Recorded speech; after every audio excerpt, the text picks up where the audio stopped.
आगे बढ़ते हैं और बात एक और बड़ी खबर की, जहां केंद्रीय औषधि मानक नियंत्रण संगठन यानी कि CDSCO की जांच में हिमाचल के 25 दवा उद्योगों में निर्मित 40 दवाएं और इंजेक्शन सब स्टैंडर्ड पाए गए हैं। जो दवाएं गुणवत्ता के पैमाने पर खरी नहीं उतर पाई हैं, उनमें अस्थमा, बुखार, डायबिटीज, हाई BP, एलर्जी, मिर्गी, खांसी, एंटीबायोटिक, ब्रोंकाइटिस और गैस्ट्रिक के उपचार में इस्तेमाल की जाने वाली दवाएं और इंजेक्शन शामिल हैं। इसके अलावा कैल्शियम सप्लीमेंट सहित मल्टीविटामिन भी जांच में फेल हुए हैं। यह खुलासा CDSCO द्वारा जारी दिसंबर माह के ड्रग अलर्ट में हुआ है। सब स्टैंडर्ड पाई गई दवाओं का निर्माण बद्दी, बरोटीवाला, नालागढ़, सोलन, काला अंब, पांवटा साहिब, संसारपुर स्थित दवा उद्योगों में हुआ है। Deputy drug controller Manish Kapoor ने बताया कि ड्रग अलर्ट में शामिल सभी संबंधित दवा कंपनियों को कारण बताओ नोटिस जारी करते हुए संबंधित बैच का पूरा स्टॉक वापस मंगवाने के निर्देश दे दिए गए हैं। उनके खिलाफ कड़ी कार्रवाई भी अमल में लाई जा रही है।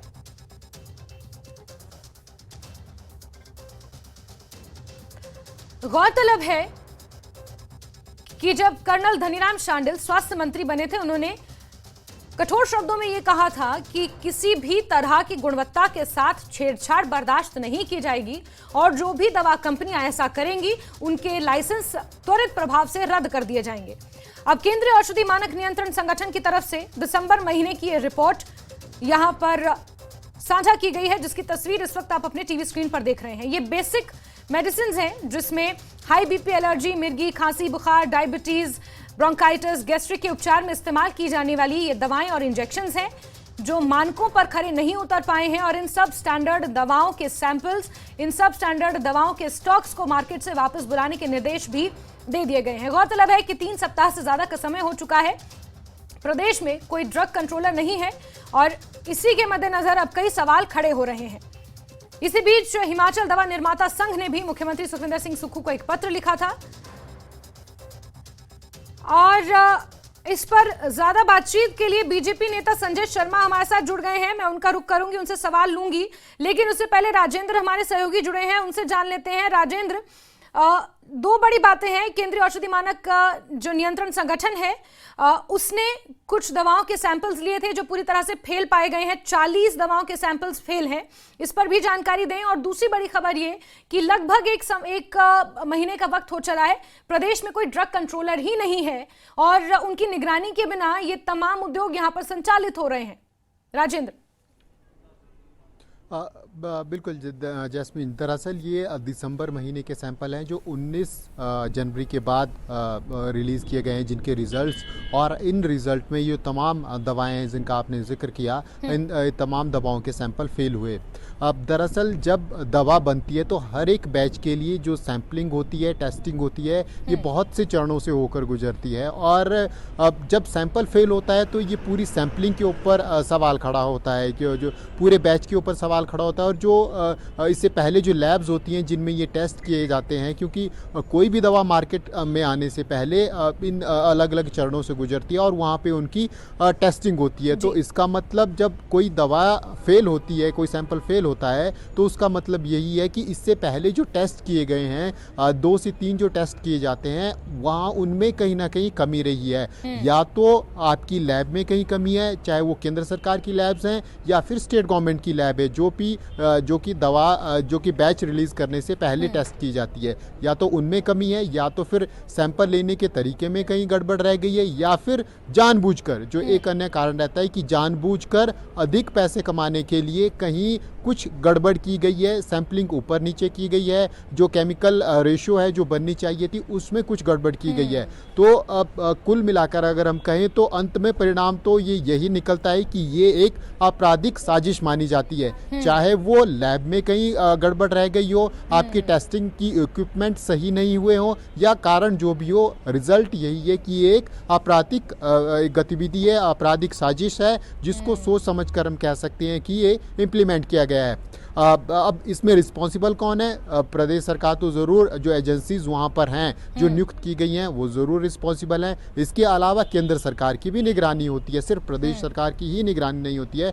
कुछ एक लैब्स हैं जहाँ पर केंद्र सरकार की तरफ से भी सैंपल लिए जाते हैं। ये जो अंतिम रिपोर्ट है जिसका हमने जिक्र किया, जो 19 जनवरी के बाद रिलीज हुई है, ये केंद्र सरकार की एजेंसी है जो लास्ट में फिर अपना रिपोर्ट देती है हर एक बैच की टेस्टिंग के बाद। तो एक और और हिमाचल प्रदेश में ये चिंता का कारण पिछले लंबे समय से बना हुआ है। इस सरकार में लगातार सैंपल फेल आ रहे हैं, पिछली सरकार में भी बहुत सी बार ऐसा हुआ कि दवाओं के सैंपल फेल हुए, उससे पहले भी हुए।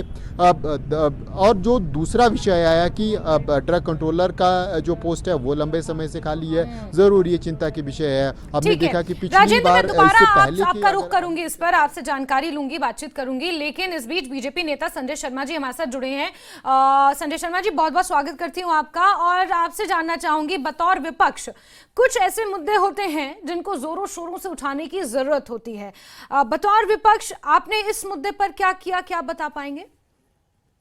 देखिए, हमने पहले भी पिछले महीने जब एक मुद्दा हमने उठाया था, बहुत गंभीर मुद्दा था। मई के महीने में एक एफआईआर होती है केसी ओवरसीज, जो कि दवा निर्माण सामग्री जो है वो सप्लाई करती है, और पंचकुला बेस्ड वो कंपनी थी। और उस कंपनी के ऊपर एक बेहद गंभीर मामला जो है वो बना कि उस कंपनी ने एक विदेशी कंपनी के नाम के स्टिकर लगा करके घटिया निर्माण सामग्री जो है वो प्रदेश के दवा उद्योगों को सप्लाई करी। और कोई 2, 4 या 10 किलो नहीं, वो कम से कम भी जो है वो सैकड़ों किलो सामग्री जो है वो उनको भेजी।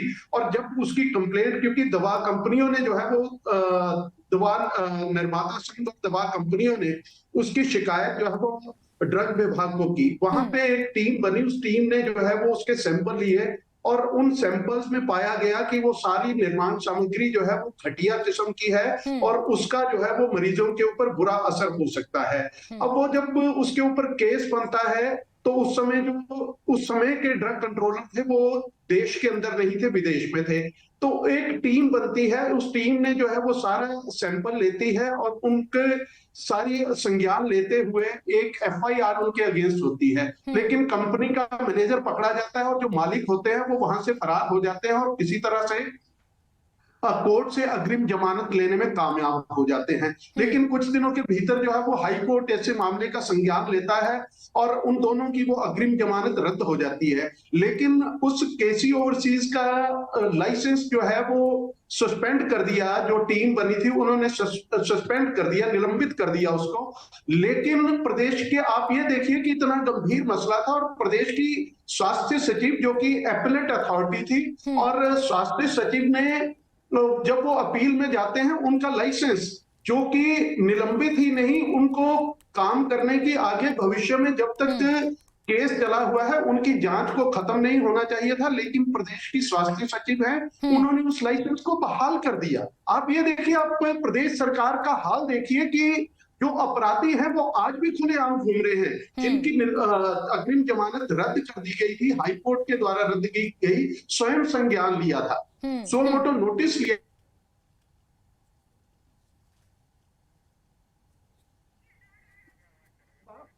जी ठीक है संजय जी, मैं दोबारा आपका रुख करूंगी, मैं दोबारा आपसे सवाल लूंगी इस मसले पर। लेकिन राजेंद्र, जिस तरह से जानकारियां अब निकल कर आ रही हैं, विपक्ष की भूमिका भी अपने आप में कहीं ना कहीं महत्वपूर्ण इस पूरे मामले पर होती है। स्वास्थ्य मंत्री का मुझे वो बयान याद है जब उन्होंने ये साफ शब्दों में कहा था कि इस तरह की अगर कोई भी भूल चूक निकलती है या कोई भी गलती इन उद्योगों की निकलती है तो त्वरित प्रभाव से उनके लाइसेंस रद्द कर दिए जाएंगे। कहां है स्वास्थ्य मंत्री, कहां है उनका ये बयान, कहां है उनका ये एक्शन? सरकार इस पर क्या कर रही है, और अभी तक क्या एक्शन सरकार द्वारा लिया गया है? 1 महीने का समय हो चुका है, ड्रग कंट्रोलर प्रदेश में नहीं है, कितने सारे कामकाज हैं, चाहे कितने सारे पत्राचार हैं, वो नहीं हो पा रहे हैं, और उनकी निगरानी के बिना ये उद्योग संचालित हो रहे हैं कहीं ना कहीं प्रदेश की जनता के साथ, मरीजों के साथ। तो ये बहुत बड़ा खिलवाड़ है राजेंद्र। बिल्कुल जैस्मिन, और इस पूरे स्थिति को स्पष्ट करने के लिए कुछ देर में स्वास्थ्य मंत्री प्रेस कॉन्फ्रेंस करने वाले हैं। करीब 3 बजे का समय उनकी तरफ से दिया गया है, तो उस वक्त स्थिति स्पष्ट हो पाएगी कि प्रदेश सरकार की तरफ से क्या कुछ कदम उठाए गए हैं इन कंपनीज के खिलाफ, क्या एक्शन इन कंपनीज के खिलाफ लिया गया है, और जो जिसका जिक्र संजय शर्मा कर रहे हैं उसका भी ब्यौरा शायद स्वास्थ्य मंत्री रखेंगे कि आगे क्या कुछ किया गया है, और क्या लाइसेंस दोबारा से कंटिन्यू किया गया है और आगे क्या स्टेप प्रदेश सरकार उठाने वाली है, क्योंकि मसला बहुत गंभीर है। जब एक बैच निकलता है, सैंपल तक जब चीज़ें पहुंचती हैं, उससे पहले मार्केट से जब चीज़ें पहुंचती हैं तो बहुत से लोग उनका सेवन कर चुके होते हैं और एक क्रिमिनल एक्टिविटी हम कह सकते हैं इसको पूरी तरह से है। और इस स्थिति को कैसे रोका जा सके, क्योंकि अभी तो ज़रूर ड्रग कंट्रोलर नहीं है, लेकिन इससे पहले जब ड्रग कंट्रोलर भी होते थे उस वक्त भी स्थिति इसी प्रकार से बनी हुई है। और लगातार ये सैंपल, हालांकि बहुत से कारण रहते हैं, जब एक दवा का सैंपल फेल होता है तो पूरी प्रोसेस के ऊपर सवाल खड़ा रहता है। और अब कौन से कारण वो हैं जिनके कारण ये सैंपल फेल हुआ है, क्या कहीं कुछ किसी पैरामीटर में। ठीक है राजेंद्र, जिस तरह से आप जानकारी दे रहे हैं कि स्वास्थ्य मंत्री आज 3 बजे प्रेस कॉन्फ्रेंस करेंगे और ये क्योंकि बड़ा मसला है, एशिया का सबसे बड़ा हब है जहां पर दवाएं निर्मित होती हैं हिमाचल प्रदेश में, और हिमाचल प्रदेश की अधिकतर इकोनॉमी इस उद्योग से भी कहीं ना कहीं सपोर्ट की जाती है, तो ये हिमाचल प्रदेश के लिए एक बड़ा इशू है। बीजेपी प्रवक्ता संजय शर्मा जी, आप कुछ कहना चाह रहे हैं? जी, आप इसमें देखिए, सरकार को 1 महीने का समय हो गया, ड्रग कंट्रोलर और नहीं है। लेकिन आप मजेदार बात देखिए कि ड्रग कंट्रोलर, जो पुराने ड्रग कंट्रोलर सेवानिवृत्त हो गए हैं, एक लॉबी लगी है, एक अधिकारी और कुछ नेताओं की लॉबी है जो मुख्यमंत्री के नजदीकी हैं, और वो उनको पुनर्नियुक्ति दिलाने के उसमें आज भी जो है वो प्रयास चले हुए हैं। गंभीर प्रयास जो है वो वही है। अब उन लोगों का उसके अंदर, क्योंकि वो हमेशा विवादों में रहे हैं, एक विवादित व्यक्ति सेवानिवृत्त हो गया है तो उसको पुनर्नियुक्ति के लिए सरकार के जुड़े हुए अधिकारी और कुछ लोग जो हैं, जो रिप्रेजेंटेटिव हैं, चाहे वो इलेक्टेड रिप्रेजेंटेटिव हैं, आखिर उनका क्या इंटरेस्ट हो सकता है कि क्या सरकार जो है वो 1 महीने के अंदर ऐसा निर्णय नहीं ले पाती है। और मुख्य ये जो स्वास्थ्य मंत्री है, उनका अपना जिला है, उसके अंदर जो है वो इस तरह के जो है वो हरकतें हो रही है, स्वास्थ्य मंत्री संज्ञान नहीं ले पाते हैं। आप सारे सिस्टम को आप देखिए कि किस तरह से चल रहा है। मुख्यमंत्री से मिलना चाहते हैं, दवा निर्माता संघ जो है हिमाचल प्रदेश का, उसने कई बार मुख्यमंत्री से मिलने का प्रयास किया, उन्होंने मेल्स डाली, उन्होंने फोन किए, लेकिन वो मिलना नहीं चाहते हैं। आज जितना भी उद्योगों का काम है हिमाचल प्रदेश के अंदर, वो ठप हो गया है। लाइसेंस रिन्यूअल्स नहीं हो पा रही हैं, प्रोडक्ट अप्रूवल्स नहीं हो पा रही हैं। इस समय सरकार जो है वो किस दिशा की ओर जाना चाहती है? ठीक है संजय जी, ये सवाल लाजमी है। जिस तरह से आप आरोप लगा रहे, एक बड़ा आरोप ये भी लग रहा है कि जो सेवानिवृत्त हो गए हैं उन्हें दोबारा रीएम्प्लॉयमेंट देने के लिए कुछ लॉबी वहां पर चल रही है। ये बड़े आरोप बीजेपी की तरफ से लगाए जा रहे हैं राजेंद्र, क्योंकि 3 बजे प्रेस कॉन्फ्रेंस होनी है सरकार की तरफ से इस पूरे मसले पर। क्या कुछ सरकार कहेगी, क्या स्वास्थ्य मंत्री कहेंगे, ये महत्वपूर्ण होगा जानना। और साथ ही साथ आप ये सवाल भी कीजिएगा जो बीजेपी ने आरोप लगाए हैं। दोबारा आपसे जुड़ेंगे, जानकारियां लेंगे। राजेंद्र, फिलहाल के लिए आपका बहुत शुक्रिया। संजय शर्मा जी, न्यूज़ 18 को आपने महत्वपूर्ण समय दिया, उसके लिए आपका भी बहुत बहुत शुक्रिया।